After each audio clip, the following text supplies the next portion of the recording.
Hello. Yeah, I tried to record this twice already. Yeah, it's not working out. It was not working out. It really, really, really was not. So, put my AirPods back in the case. Um, so let's chat a little bit. So, if you use John Mandola's magazine, which I do for scheduling purposes, and I'm curious, I do have it, you know, I have used it before. There's a schedule on the back. This page right here. As you see, I've done some highlighting and circling. It's wrong. It's wrong this week. It's very, very much so wrong. So I wrote this stuff down, and we're going to try to do this again. I filmed this earlier in the day, and I'm glad I caught this while it was uploading on Google Drive for 6 hours. So let's do this now. Again, you guys didn't know I did this already, but I know I did it already, and I'm kind of frustrated with it. So let's maybe see if Google Drive will actually like this version of it. All right, let's start with Wyoming Valley Conference. Okay, Hanover at Crestwood. I'm going to make this quick because maybe the file size is too big to make it take forever. So we're going to do this quick. Hanover at Crestwood. Crestwood's going to pound them. This is Crestwood by 40 points. Lake Lehman at Wyoming area. This is easy. This is Wyoming area by 24. I know you Pittston area football people that are watching, that like to watch these videos. I know you cringe when I say that, but I don't cringe. I cringe, but I don't cringe as bad because they're beating Lehman, and I went to Lehman's rival, which is Dallas, which I already talked to you guys about already. Berwick at Danville. So Berwick beat Dallas last week in a game that I called. Dallas made a couple key mistakes, but at the end of the day, Berwick just kept their foot on the gas pedal. They almost made some key mistakes. It's the first time that they didn't blow a fourth quarter lead this season, which is good. And I'm glad that they get all happy. And I got to see my friend Luke Peters up there playing for Berwick. But I'm here to tell you, enjoy it, because tomorrow when you go down to Danville, you're going to get pounded by 52 points. I know it's oddly specific, but 52 points. Yeah, we'll stick with that.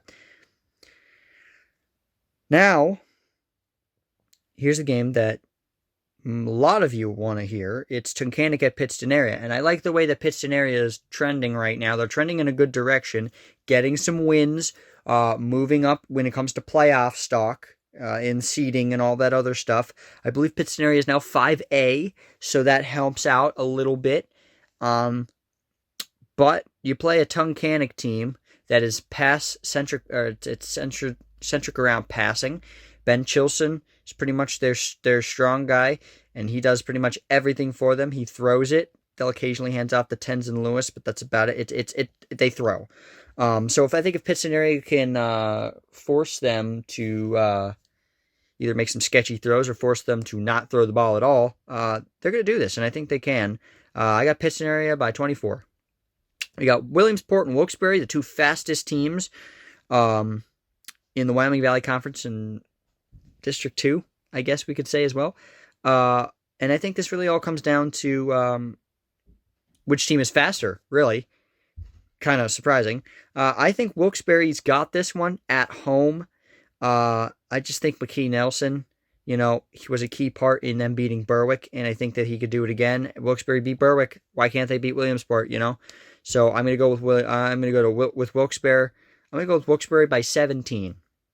Hazleton and Valley West, this game's already over. Valley West is not good, folks, and I really hate to say it, but they're not. This is Hazleton. This is Hazleton by 30. Redeemer at the Coke, at Nanacoke. That's where I go to college. Yeah, Nanacoke's going to win this game. Let's go with Nanacoke by 17. They're going to make the playoffs, folks. They're trending in the right direction as well. But Nanacoke by 7. Nanacoke by 7, yeah. And the Wallenpaupack at Dallas, a very angry Dallas team that wanted that game against Berwick and could have won that game against Berwick, but did not. They came up short. I think on their homecoming game, it's nice and so I think Dallas wins at homecoming, and I think Dallas Dallas by 20. Let's go with Dallas by 28. And Pacheski is back now. And on the Lackawanna Conference, granted he didn't hurt himself again. He played against Berwick, though, and he wasn't expected to. Lackawanna Conference, Susquehanna, Riverside. Riverside's going to win this game by 10 points. Carbondale and Trail. I think you're seeing another team, just like Dallas, a very angry Lackawanna Trail team that's going to take it out on Lackawanna. That's going to take it out on Carbondale. You're going to see, Trail win this game by 24 points. You could potentially also see this game being crazy. Valley View at Delaware Valley. My father seems to think Valley View is going to win this game. I have Delaware Valley winning this game, a very tight game. I got Delaware Valley by 6. Dunmore and Western Wayne. Lots of talk about how Dunmore's just this fantastic team, and I saw them beat Old Forge, but now that's starting to look like it's really not that great because Old Forge looking not that great. Very underwhelming, at least. So I'm going to go with Western Wayne just because it's at home. I'm going to go with Western Wayne by 12. Mid-Valley and Honesdale.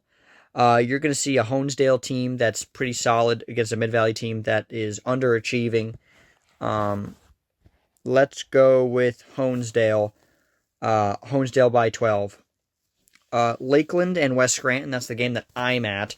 This is terrible. This is not going to be even a game. You should still listen because I will totally make it entertaining. I've already made the other blowouts that I've had entertaining. So still check in on the Max Matchup of the Week. Max 102.3.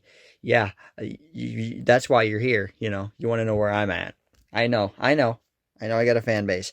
Anyway, that was so cringe. Anyway, let's take Lakeland because I totally had to think about that one. Now let's take Lakeland by 50.